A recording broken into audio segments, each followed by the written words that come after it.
living in a medieval castle was great if you were the king. Warm fires, roasted meat, people bowing wherever you walked.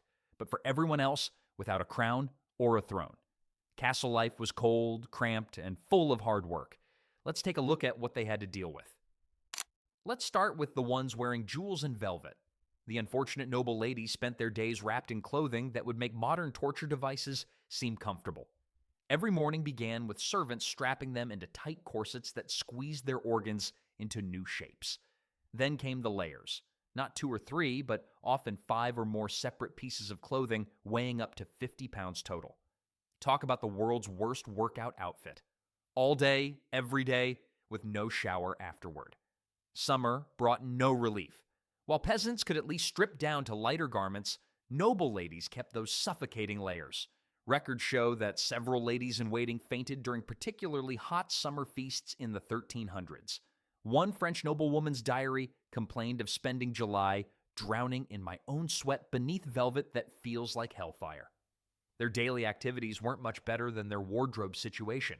Noble ladies spent hours upon hours learning skills that served almost no practical purpose. Embroidery with gold thread, playing the lute with proper finger placement, and memorizing hundreds of prayers in Latin, a language most couldn't even understand. Their education prepared them for one thing only, to be decorative and obedient. Most castle ladies couldn't read beyond basic prayers, couldn't manage finances, and certainly couldn't choose their own husbands. Marriages were arranged when girls were as young as 7 years old, with the actual wedding happening once they hit 12 or 13. Nothing says childhood like meeting your future husband when you're still playing with dolls. Freedom? Not a chance. Castle ladies rarely left their designated spaces. They spent days in the solar, a slightly less drafty room where they sewed by inadequate light until their eyes strained. Many developed terrible posture and eyesight by their 20s. Venture too far, and they'd be scolded for impropriety. Go outside? Only with permission, guards, and proper covering. Their most important job was producing children, specifically male heirs. Medieval medical texts show that women were blamed for all fertility problems. One treatise advised that if a woman couldn't conceive, she should be fed weird concoctions including powdered rabbit womb and crushed deer antlers. If she had only daughters, clearly she wasn't trying hard enough. The noble lady might have had jewelry and servants, but she lived in a prison of expectations, discomfort, and boredom. Her golden chains were just as binding as iron ones. Being at the top of castle life meant having the fanciest cage, with the best view of everyone else's misery. And while she sat in her solar counting stitches for the 1000th time elsewhere in the castle, others were facing their own unique versions of medieval suffering. Castle kitchen servants endured a special kind of hell. Their day began long before sunrise, when most castle residents were still snoring. By 4 in the morning, they were already hauling firewood, stoking flames, and preparing for the endless cooking demands of the day ahead. Medieval castle kitchens were basically fire hazards with roofs. Located far from the main hall to reduce fire risk, these sweltering chambers contained multiple hearths that burned constantly, raising temperatures to over 100 degrees.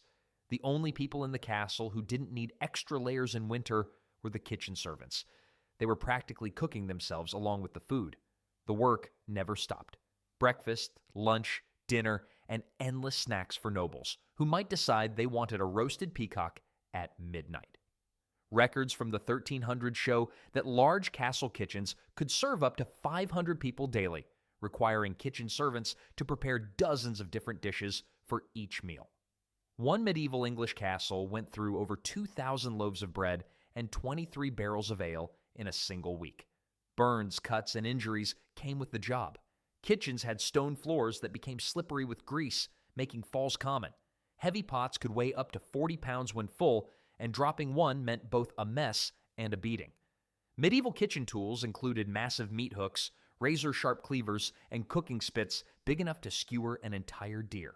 The smells were a unique form of torture.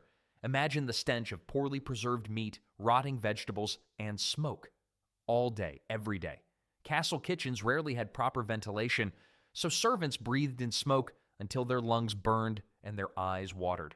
Their clothes smelled so bad that they weren't allowed to walk through certain parts of the castle, as if the nobles might die from commoner stink. The cruelest part?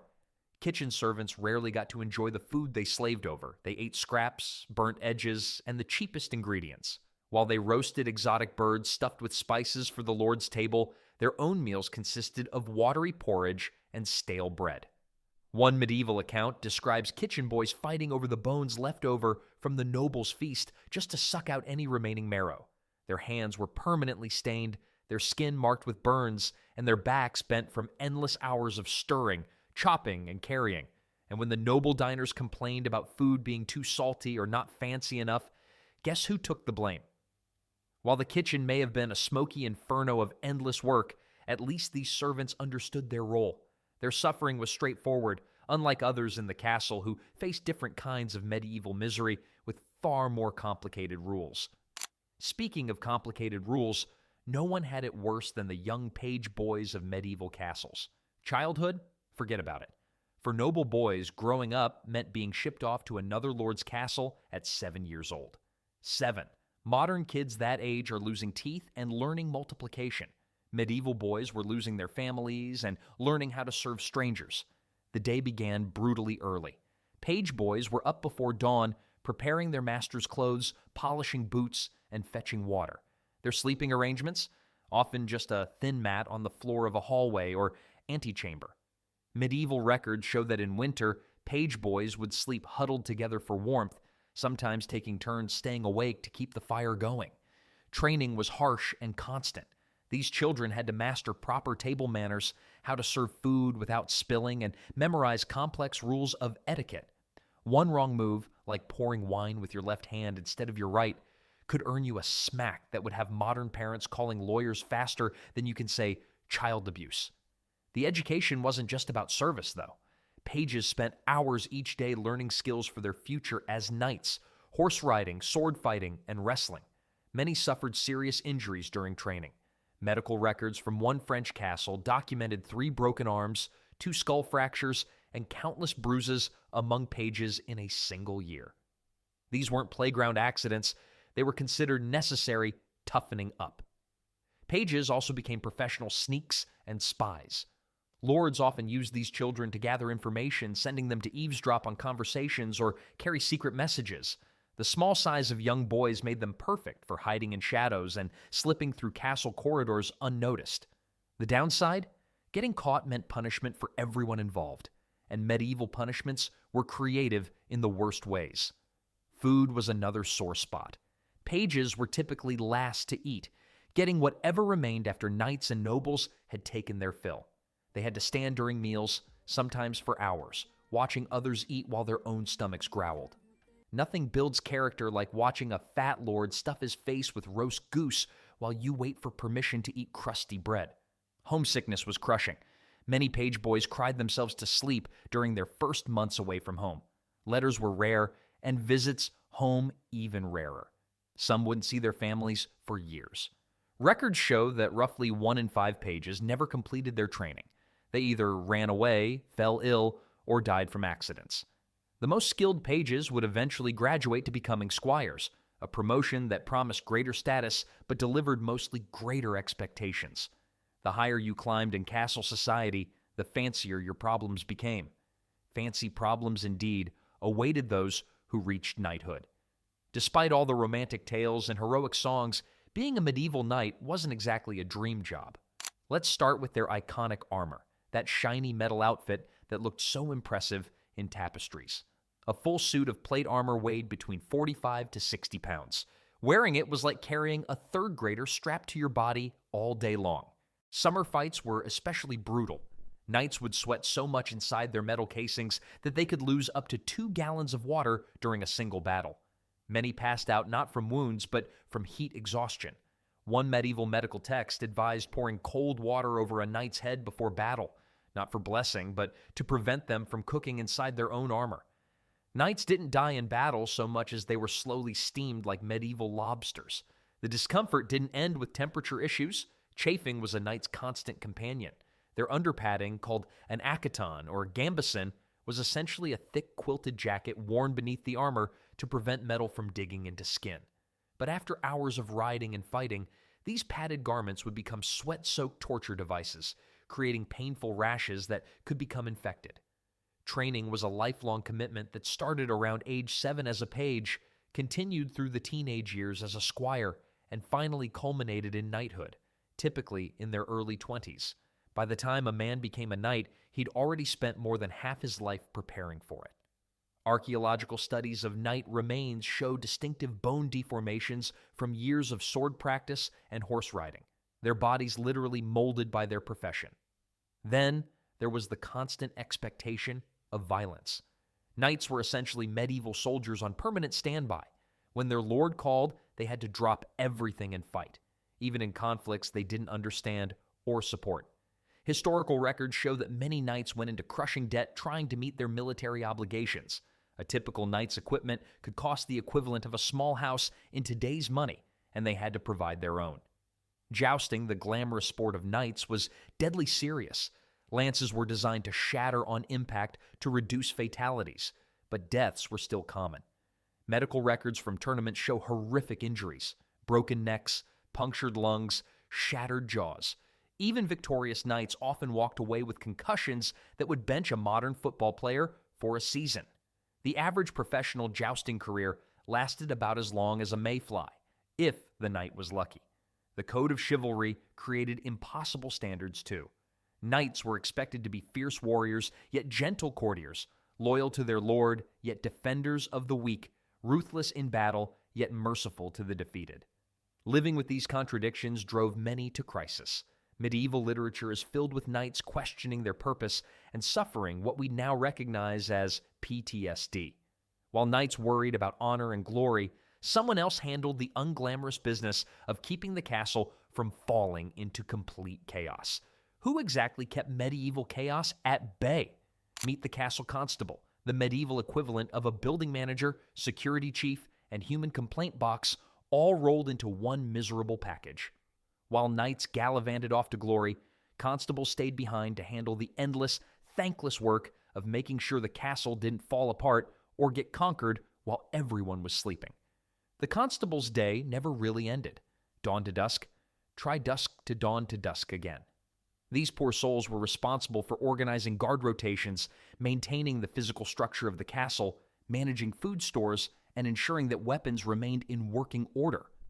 Medieval records from one English castle show that a constable was expected to inspect the entire perimeter walls twice daily, a walk of over 2 miles, often in terrible weather. Security was their greatest headache. A breach in castle defenses wasn't just a job failure. It meant death for potentially everyone inside. Constables lived with this pressure constantly. They checked every guard post, supervised the raising and lowering of drawbridges, and personally held the keys to the most important gates and doors. One medieval text advised constables to sleep with castle keys tied to their wrists to prevent theft, because nothing says restful sleep like 2 pounds of iron jangling against your face all night. The job came with impossible expectations. If anything went wrong, from a leaky roof to an enemy attack, the constable took the blame. Medieval castle accounts contain endless examples of constables being fined for everything from insufficient vigilance to allowing a torch to go out on the east wall. One unfortunate constable in France was held responsible when a storm damaged the castle's grain stores, as if he personally invited the lightning. The thankless tasks never stopped. Constables conducted inspections of the food supplies, interrogated suspicious visitors, and settled disputes among castle staff. They enforced the Lord's justice within the castle walls, which meant collecting fines and handing out punishments. Not exactly the way to win popularity contests in medieval society. Medieval records show constables were second only to tax collectors in receiving death threats from angry peasants. Living quarters revealed the constable's awkward middle status. Not quite noble enough to dine at the Lord's table, yet not common enough to relax among the servants. Many constables had small private chambers, usually positioned near castle entrances or armories, convenient for work, terrible for sleep. Historical records show that the average constable lasted only 4 to 6 years before asking to be relieved, either from stress, exhaustion, or the endless complaints. Perhaps the worst part was the constant undermining from above. Lords would override constable decisions, yet still hold them responsible for the outcomes. Knights would bypass security protocols, then blame the constable when problems arose. Servants would ignore maintenance schedules, then complain when equipment failed. At least the constable had a room to themselves, unlike those who experienced the most notorious area of castle life. The constable might have had sleepless nights worrying about castle security, but far below, others experienced a darkness that went beyond mere shadows. Darkness had many meanings in medieval castles, but none more literal than life in the dungeons. These weren't the tidy cell blocks shown in movies. Medieval castle dungeons were often converted storage rooms, dried-up wells, or purpose-built pits designed to make human existence as miserable as possible. What got you thrown into these nightmare spaces? Almost anything. Debt was a common reason. Fail to pay what you owe, and down you went until your family scraped together enough money. Political disagreements with the local lord? That was good for a few months in darkness. Accused of theft without proper proof? The dungeon waited for you. Medieval justice wasn't big on innocent until proven guilty. It leaned more toward guilty until you confess or die, whichever comes first. The physical conditions defied human endurance. Most dungeons had no windows, no light, and no heating. Stone walls wept with constant moisture, creating the perfect breeding ground for mold and disease. Floors were rarely more than packed dirt, often saturated with waste from previous prisoners. Medieval dungeon maintenance consisted of occasionally throwing down straw, less for prisoner comfort and more to soak up the mess so the smell wouldn't reach the upper floors. Sleeping arrangements? There weren't any. If you were lucky, you might have straw. Unlucky prisoners slept directly on damp stone or dirt. Bedding was virtually non-existent except for the wealthiest prisoners who could pay for such luxuries. Rats were your constant companions, bold enough to nibble on sleeping prisoners. One medieval account describes prisoners tying their hair up at night to prevent rats from chewing it off while they slept. Food came irregularly and was barely edible when it arrived. In many castles, feeding prisoners wasn't considered the lord's responsibility. Family members had to bring food or pay the guards to provide it. No family or money. You might get a crust of bread and water every couple of days, just enough to keep you alive for more questioning. Records from one English castle show that the average prisoner lost 20 to 30 pounds during a typical 3-month confinement. Medical care didn't exist.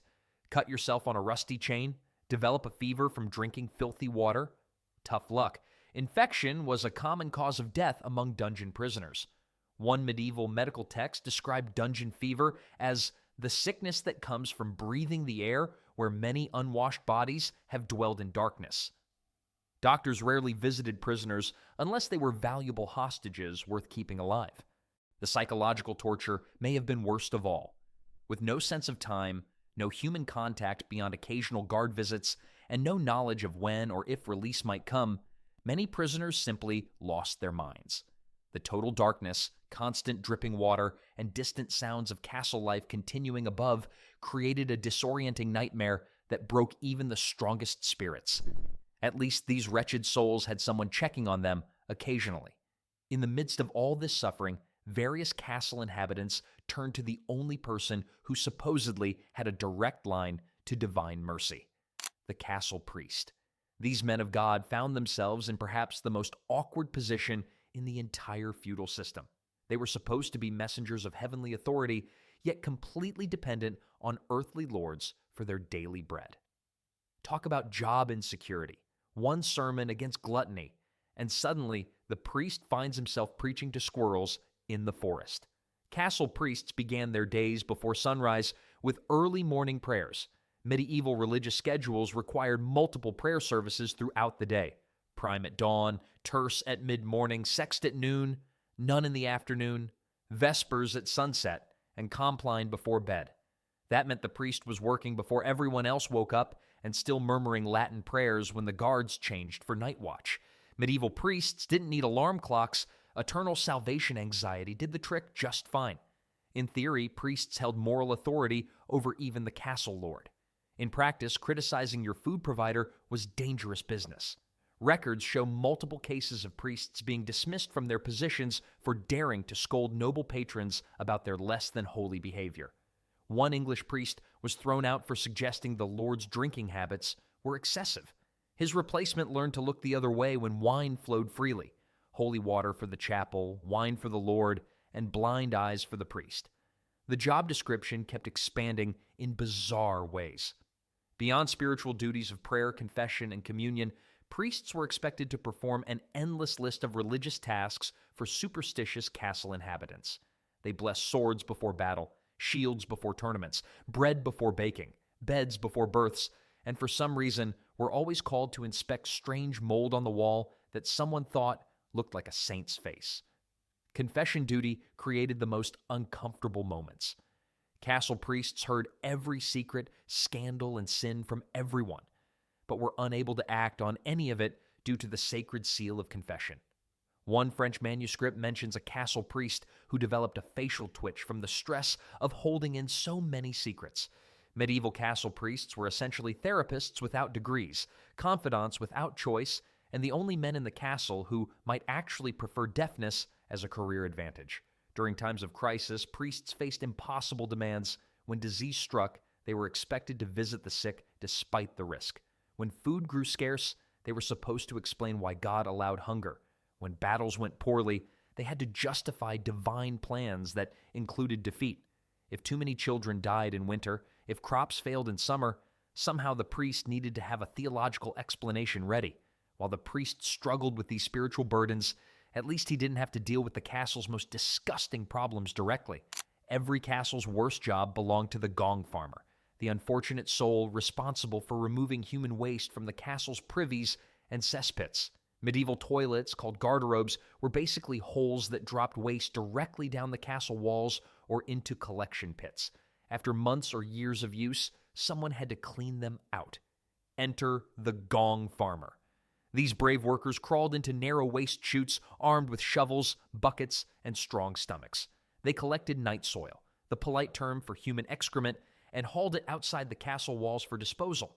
Medieval castles produced roughly 50 pounds of human waste daily, meaning gong farmers literally dealt with tons of crap every year. The job paid surprisingly well for obvious reasons. Records show gong farmers earned up to 3 times more than average laborers.